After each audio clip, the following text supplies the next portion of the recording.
Channel को लाजमी support कीजिए। वो धीरे से उनकी वाह करती नासमझी से इधर इधर देखती है और कुछ पल ही लगे थे उसे ये समझने में कि ये अनस का कमरा था, क्योंकि वो छोटे होते जब ताल्लुकात अच्छे थे तब ताया के घर आती थी। किया मैं अनस के हाथ लग गाफे हूँ, वो इस सोच के आते ही झटके से उठ बैठी और सामने आईने में नजर आते अपने एक्स को देखकर उनकी बहना शुरू हो गई। वो खुद को उस जालिम देव के कैद में पाकर अपनी ससकियों का गिला घुटने को मुंह पे हाथ रखती है, क्योंकि इसके तन को दुल्हन की तरह सजाया गया था। सुर्ख लहंगे और सुर्ख ब्लाउज पर गोल्डन कलर का नफीस काम किया गया था। मुनासिब सी ज्वेलरी में उसे चार चांद लगा गए थे, अलबत्ता मेकअप के नाम पर सिर्फ लिपस्टिक लगी थी। यार ये मेरे साथ क्या हो गया है। मैं फरासी घटिया शख्स के पास आ चुकी हूँ। मैं फिर उसी राह की मुसाफिर बन चुकी हूँ। वो अपना सर थाम लेती है। यार ये कैसी सजा है आलियन कादल तोड़ने की इतनी भयानक सीन सजा, और मेरे खुदा में अब कैसे से बचकर जी में लिफनून गुन्नागी। मुझे कौन बचाएगा अब, इसकी ससकियों कमरे में गूंजने लगी। लेकिन मुझे खुद को बचाना होगा, अपनी हिफाजत खुद करनी होगी, क्योंकि कफवाओ ये भी तो मेरा मुहाफिज नहीं है। लेकिन अनस तुम्हें नहीं छोड़ेगा सोमिया, वो तुम्हें नोच डालेगा। वो लब काटती अपने खले बालों को नोचती है और उसी वक्त खबासत भरी मुस्कुराहट लिए अनस अंदर दाखिल हवा से कल ही सोमिया का बताया गया था का उसे कड़निक कर ली गया है और आसकी खुशी का कफवाओ ये ठिकाना नहीं रहा था, जिसकी वजह से वह बेसबरा हुतासी वक्त से बुक करवाता कुछ देर पहले पाकिस्तान पहुंचा था। सोमिया मेरी जान, वो इसके आने पर डरते हुए जल्दी से खुद को समेटती पीछे को सरकी, क्योंकि इसके पास दोपट्टा नहीं था। तो फिर मैंने तुम्हें ढूंढ निकाला, वो मुस्कुरा कर कहता इसके पास बेड पर आ बैठा तो वो जल्दी से भागने की कोशिश करती है, लेकिन अनस उसका बाजू जोर से दबोचकर इसकी कोशिश को नाकाम बना देता है।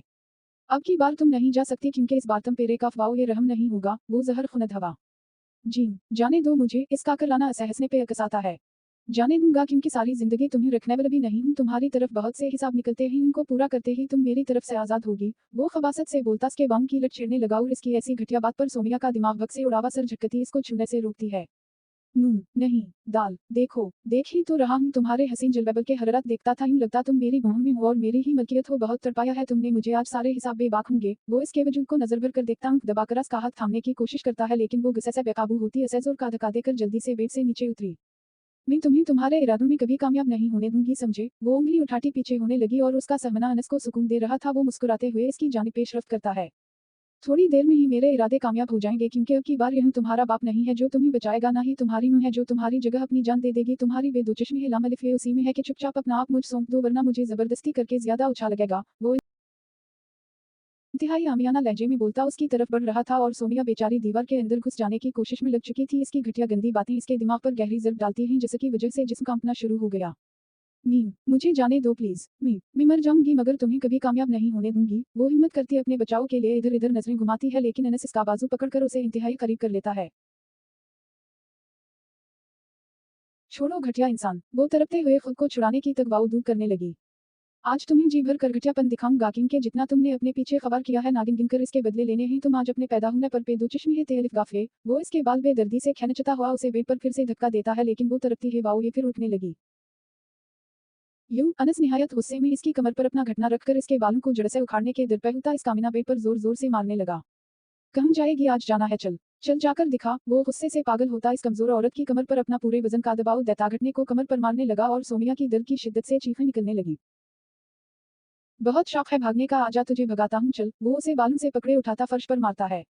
मुझे जाने दो पे प्लीज। वो सरावर कमर से उठती टैसों की बना पर फर्श पर रंग कर पीछे होती रहम की भीख मांगने लगी, लेकिन सामने मौजूद शख्स नॉर्मल इंसान नहीं था। वह अपने 3 माह का गुस्सा लिए इसकी तरफ बढ़ा और एक साथ इसके मुंह पर थप्पड़ मारने लगा।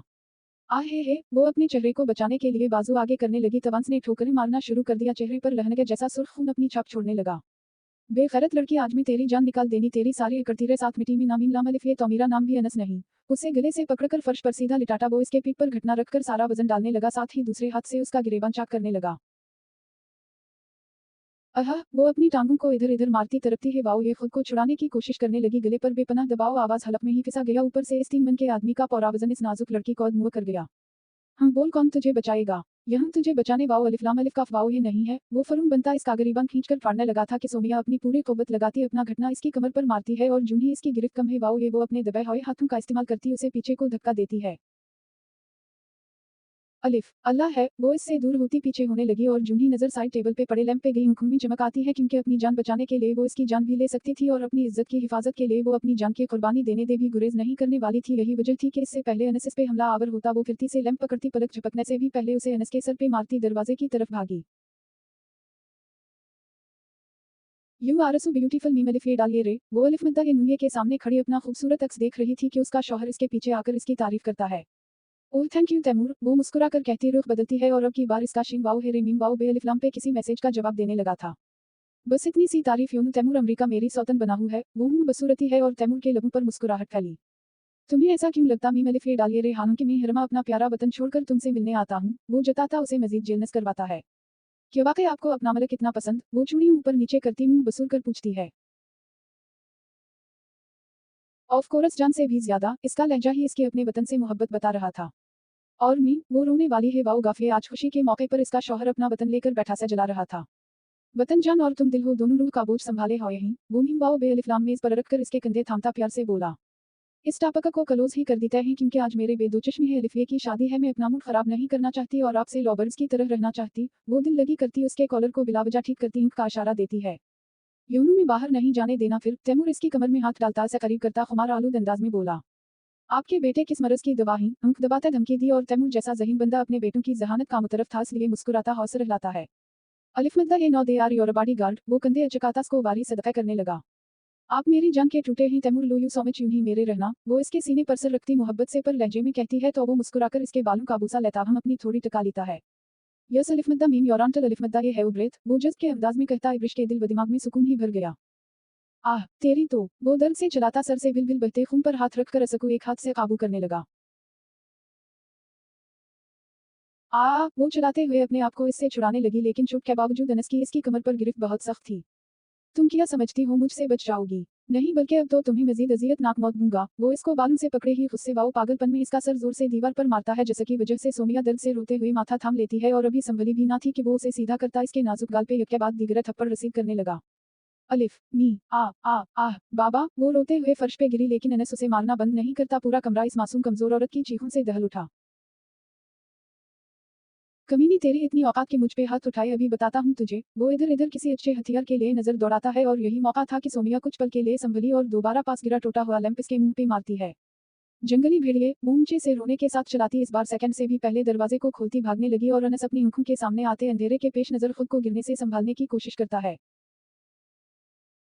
पकड़ो उसे, साथ ही चलाया मगर अरशद और इसकी बीवी अपने कमरे में सोए हुए थे क्योंकि ये 10 बजे का वक्त था और ये सोमिया की अच्छी किस्मत थी कि गेट पे चौकीदार कुछ दूर दरख्त से फल उतार कर खा रहा था और जितनी देर में इसकी भागती हुई सोमिया पे नजर पड़ी वो गेट क्रॉस कर गई थी। रुक जाओ, वो अपनी बंदूक कंधे पे डालता इसके पीछे भागा और सोमिया बेचारी आज फिर नंगे सर और पांव भाग रही थी लेकिन फर्क सिर्फ इतना था कि इस दिन रात ने अपने पर फैलाए हुए उसे मंजिल से लापता किया हुआ था और आज दिन ने उसे मंजिल की फराहमी का नक्शा सामने कर डाला था। इस दिन एक बेटी अपने मां बाप का गम सीने से गाय उनका बदला लेने के लिए भाग रही थी और आज एक बेबस औरत इज्जत को बचाने के लिए हर मुमकिन हद तक कोशिश कर रही थी।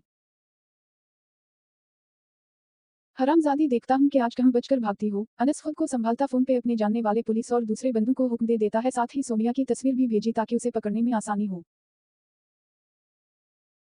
वो अनधाधनत भागती सड़क पे पड़ी बजरी की भी परवाह नहीं करती जो सके पे अलिफ नून गुन्ना में हैवसत होती लहूलुहान करने लगी लेकिन कमजोर से कमजोर औरत भी अपनी इज्जत के मामले में सख्त जान बन जाती है। क्या सोच रही हैं आप, वो जो किसी गहरी सोच में गुमचुड़ियां डाल रही थी मिर्जा साहब के मुखातिब करने पर चौंक उठी। कुछ खास नहीं बस आलिया को सोच रही हूँ, वो इस बार सिर्फ लिपस्टिक और सरमा डालकर ही तैयार है वाओ ये नूनगुन्ना थी मेकअप करने की जरा बराबर जहमत नहीं की। क्यों किया हवा किया वो इस शादी से खुश नहीं है, वो ऐनक साफ करते बे दो चश्मे ही नून वाओ ये नूनगुन्ना सकीर कर इस्तिफसार करते हैं। खुशी और गम में ज्यादा फर्क कहाँ है मिर्जा साहब जैसे मरने के लिए जना पड़ता है उसी तरह खुशी के लिए गम तो सहना ही पड़ता है वो सिर्फ मेरे लिए ये निकाह कर रहा लेकिन सुहा इसकी खुशी बिल्कुल नहीं है मुझे यही सोच सोच कर टेंशन हो रही है कि मैं अपने बेटे के लिए इस लड़की के साथ ज्यादती तो नहीं कर रही। क्योंकि एक नाकाम आशिक को संभालना बहुत मुश्किल होता है, वो अपना दोपट्टा कंधे पर डालकर उठ खड़ी है वाओ ये नूनगुन्ना। वो अनिशा अल्लाह जल्द संभल जाएगा और फिक्र नहीं करें सुहा अच्छी बीवी है वाओ ये तो अपने शौहर को इस दलदल से जल्द निकाल लेगी और रही बात आलियान की खुशी की तो भूल जी मलिफ ये नूनगुन्ना वो अब पहले जैसा खुशबाश आलियान रहेगा आपके बेटे को मोहब्बत है वाओ ये थी चुपचाप बिछड़ी होती तो सबर आ जाता वो इसका गिरेबान चाक करके इसके किरदार को निशाना बनाकर गाफिए थी उसे रसू करके गाफिए थी इस मोहब्बत को भूलना आसान थोड़ी होता जिम वाओ जिम दाल अलिफ ये के साथ गहरे जख्म भी देकर गाफिए हो, वो इन्हें समझाता चश्मा आंखों पर सीख कर लेते हैं।